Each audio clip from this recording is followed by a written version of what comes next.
तेव्हा असा एक थोडासा दरारा होता की अनिता दाते आहे आणि एवढी मोठी एक्सपिरियन्स कलाकार आहे, ती खूप भारी कलाकार आहे. तर मला आठवतं की तिच्याबरोबर सीन्स करताना मला ते दडपण वाटताना असं वाटतं की अरे हा त्याने ही भूमिका केली होती तर अशाच पद्धतीचं काहीतरी तो करू शकत असावा.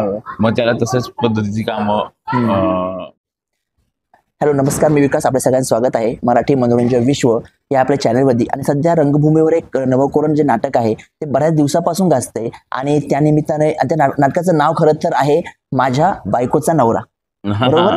तर हे नाटक आहे आणि या नाटकानिमित्त आज पुष्कळच आपल्या सोबत आहेत. तर पुष्कळच सर्वात तुझं स्वागत आहे. तर काय सांगशील? हे एक आगळं वेगळं नाटक आहे, तिघांचं नाटक आहे, तिघांमध्ये गंमत जमत आहेत, पण हे नाटक तुझ्यापर्यंत कसं पोहोचलं? अरे कसं पोहोचलं म्हणजे खूप वर्षांपूर्वी सागरनी मला याची स्क्रिप्ट ऐकवली होती. सागर देशमुखनी ही स्क्रिप्ट लिहिली आहे, त्याच्यात काम करतो. आणि तेव्हा आमचं असं ठरलं होतं की आम्ही दोघांनी ते एकत्र डिरेक्ट करायचं. आणि मला ती इंटरेस्टिंग वाटत होती फारच कॉन्सेप्ट, कारण अशी कॉन्सेप्ट ह्याच्यामध्ये नाहीये, मराठी रंगभूमीवर नाहीये. आणि अशा प्रकारचा ह्युमर जो थोडासा सार्केस्टिक आहे, जो थोडासा क्वर्की आहे, विटी आहे, थोडासा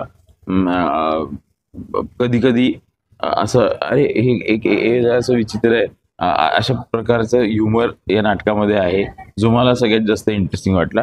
तेव्हा त्यांनी ते विचारलं. तर तेव्हा ही 7-8 वर्षांपूर्वीची गोष्ट आहे आणि तेव्हा आम्हाला जास्त वयाचे नट घेऊन आम्ही त्याच्यावर काम करणार होतो.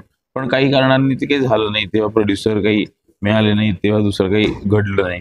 आणि मागच्या वर्षी जेव्हा सागरनी अचानक ते स्क्रिप्ट परत बाहेर काढलं आणि अनिता आणि त्याचं डिस्कशन झालं, तेव्हा तो म्हणलं की आता आपणच काम करू शकतो याच्यामध्ये, आपण त्या वयाचे झालो आहोत आणि आपल्याला हे ह्युमर, आपल्याला हे वर्क कळतंय, मग तिसऱ्या कोणाला घ्यायचं असं त्यांनी विचार केला. आणि मग त्यांनी मला फोन केला आणि मी नाही म्हणायचं काही प्रश्नच नव्हता, कारण मला असं झालं की हे मला आवडलेलं नाटक आहे आणि वेगळं काहीतरी करून बघण्याचा अनुभव मिळणार आहे.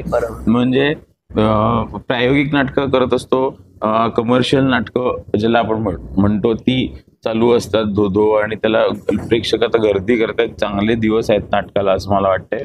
आणि त्याच्यामध्ये अशा दोन्हीच्या मधलं काहीतरी गाठण्याचा प्रयत्न आम्ही केला. तर तिथे ते सुरुवात झाली. परंतु नाटकाचं नावच नवरे आहे, 2 नवरे त्याच्यामध्ये आहे. परंतु आपलं लग्न झालेलं नाहीये आणि आपल्याला एक नवऱ्याची भूमिका साकारायची आहे. ते किती चॅलेंजिंग होतं की बाबा मला त्याचं काही म्हणजे बॅकग्राऊंड माहिती असतं ना, एक्सपिरियन्स, रिअल लाईफ एक्सपिरियन्स आणि नाटकाचा एक्सपिरियन्स, कलाकार असतो ती भूमिका असली पण एक थोडा फरक पडतो ना, पण ते किती चॅलेंजिंग होतं? चॅलेंजिंग पेक्षा कसं असतं, आपण नेहमी ऑब्झर्व करत असतो आजूबाजूच्या लोकांना. आणि अनेक लोकांची लग्न झालेली आहेत, अर्थातच सागरचं लग्न झालंय, अनिताचं लग्न झालंय, किंवा बाकी जवळच्या इतक्या मित्रांचं लग्न झालेलं आहे. आणि ते होतं ना पुढच्याच ठेच मागचा शहाणा, तसं असल्यामुळे ऑब्झर्व करून सगळं ठेवलेलं आहे. तर ठेच न खाण्याचा प्रयत्न करताना काय ठेच खाल्ली जाते, काय घडतं याचा बऱ्यापैकी साठा बघण्याचा, ऑब्झर्व करण्याचा होता. तर ती गंमत तिकडे साकारायची होती. त्याच्यामध्ये माझं जे कॅरेक्टर आहे ते असंच थोडंसं बॅकफुटवर राहणारं, थोडं घाबरणारं, थोडं परिस्थितीला वेगळ्या पद्धतीने तोंड देणारं असं कॅरेक्टर आहे. तर आमच्यावर अनिता आहे बायकोच्या भूमिकेमध्ये. तर तिच्या पर्सनॅलिटीमध्येच अशी एक गंमत आहे की म्हणजे आता आम्ही खूप चांगले मित्र झालो या प्रोसेसच्या दरम्यान. पण मी वसंतराव ही फिल्म आम्ही एकत्र जेव्हा केली तेव्हा असा एक थोडासा दरारा होता की अनिता दाते आहे आणि एवढी मोठी एक्सपिरियन्स कलाकार आहे, ती खूप भारी कलाकार आहे. तर मला आठवतं की तिच्याबरोबर सीन्स करताना मला ते दडपण वाटायचं. तर त्या सगळ्या ह्याचा उपयोग झाला. ॲज अगेन दॅट सागर हा अगदीच गोड माणूस आहे आणि आमची पहिल्यापासून खूप चांगली गट्टी जमली. म्हणजे अगदी आम्ही 1-2दा त्याच्या आधी भेटलो होतो. एक प्रोजेक्ट आम्ही एकत्र करणार होतो, त्या दरम्यान आम्ही 15-20 दिवस एकत्र काम केलं. त्या व्यतिरिक्त फक्त मधल्या काही भेटीगाठी, म्हणजे मागच्या वर्षी नाटक सुरू करायच्या आधी त्याच्या आधी साधारण 1-2 वर्ष आम्ही नीट काही बोललो नव्हतो की असं छान बसून गप्पा मारल्यात वगैरे, अशी परिस्थिती अजिबात झालेली नव्हती.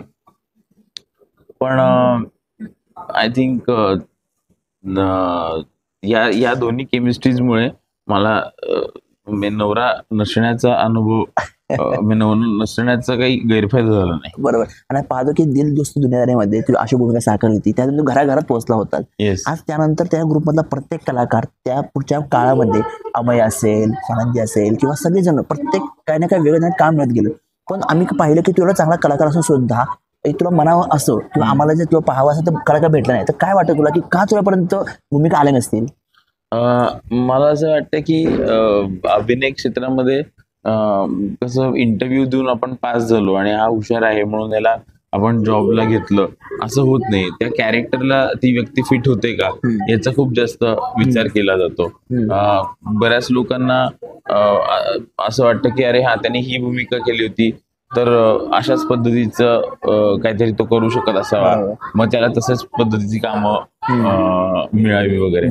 पण मला फार इंटरेस्टिंगली असं वाटतं की ते मला करायचं नव्हतं की एक छाप पडलेली आहे, आता हे कॉमेडी आपल्याला जमतंय किंवा कॉमेडी येतंय म्हणून आपण त्याच्यासारखंच करत जाऊ किंवा त्याच पद्धतीच्या भूमिका करूया असं मला वाटलं नाही. त्यामुळे काही गोष्टी मी घेतल्या नाहीत. पण या सगळ्या प्रवासामध्ये काही दिग्दर्शकांनी अगदीच वेगळ्या पद्धतीने माझ्याकडनं काम काढून घेतलं. त्यांना लक्षात आलं की काहीतरी वेगळं आहे. म्हणजे तसं ऑब्झर्व केलं तुम्ही तर बाप जन्म नावाचा पिक्चर निपुणचा, त्याच्यामध्ये माझी भूमिका जरी विनोदी असली तरी वेगळ्या बाजाची होती, वेगळ्या पद्धतीचं काहीतरी सपोर्टिंग रोल होता. मंथन नावाचा सिनेमा मी केला ज्याच्यामध्ये अत्यंत वेगळी सिरियस भूमिका होती माझी. त्याच्यानंतर मी वसंतराव मध्ये पु ल देशपांडेंचं कॅरेक्टर मला करायला मिळालं.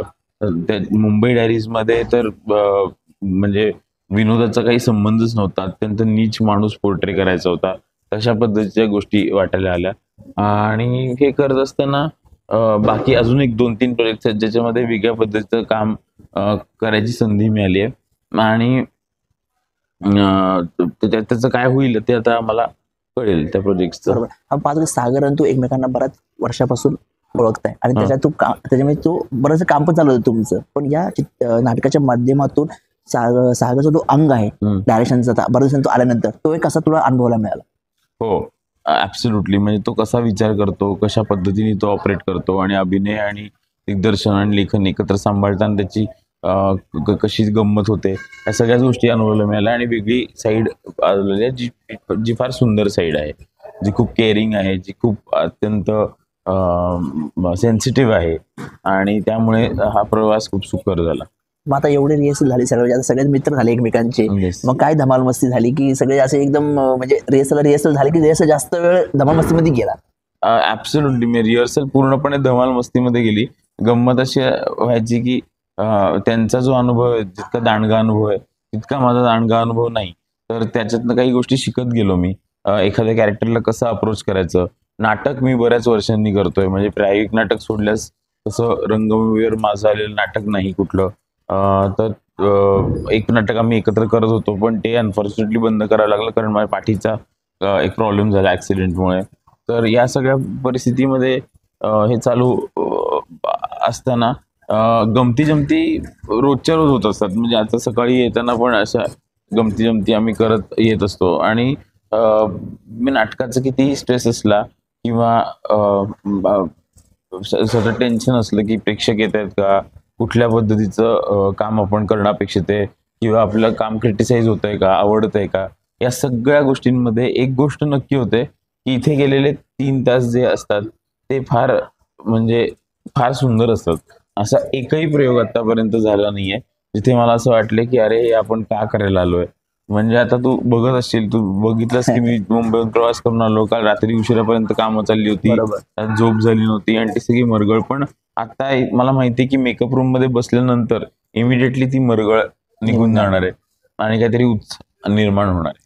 बरोबर. आणि पाहतो ज्या पद्धतीने तू म्हटलंय की प्रत्येक वेळेस मी ऑब्झर्व करत असतो ते नाटकाच्या निमित्ताने सागर असेल किंवा अनिता असेल यांची कोणती एक गोष्ट तू ऑब्झर्व केली जी तुला अभिनेता म्हणून खूप महत्वाची वाटते?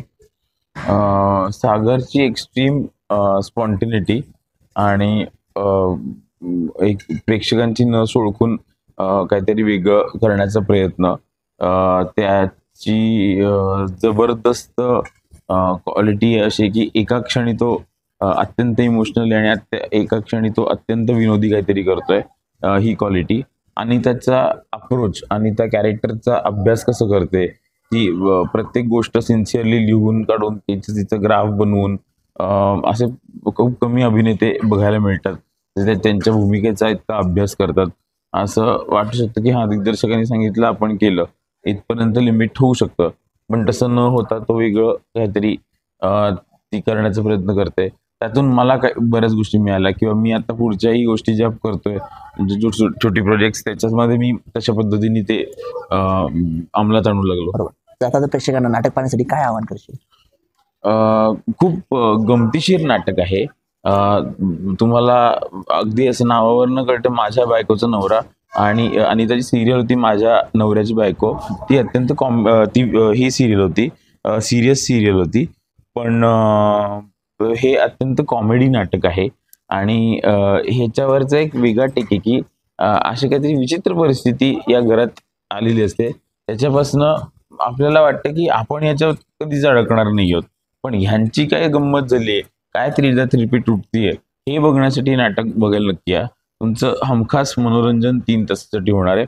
बऱ्याच लोकांना असं वाटतं की अरे बापरे, म्हणजे ते माझ्या बायकोचा नवरा म्हणजे ते तसंच असेल का, 2 नवरे आहेत मग ते पण सिरियस असेल का, मग त्याच्यात पण रडारड असेल का वगैरे. तर असं अजिबात नाहीये. धमाल नाटक आहे, कारण सिच्युएशन जरी खूप कॉम्प्लिकेटेड असली तरी सुद्धा ती दाखवण्याची पद्धत हलकी फुलकी आहे.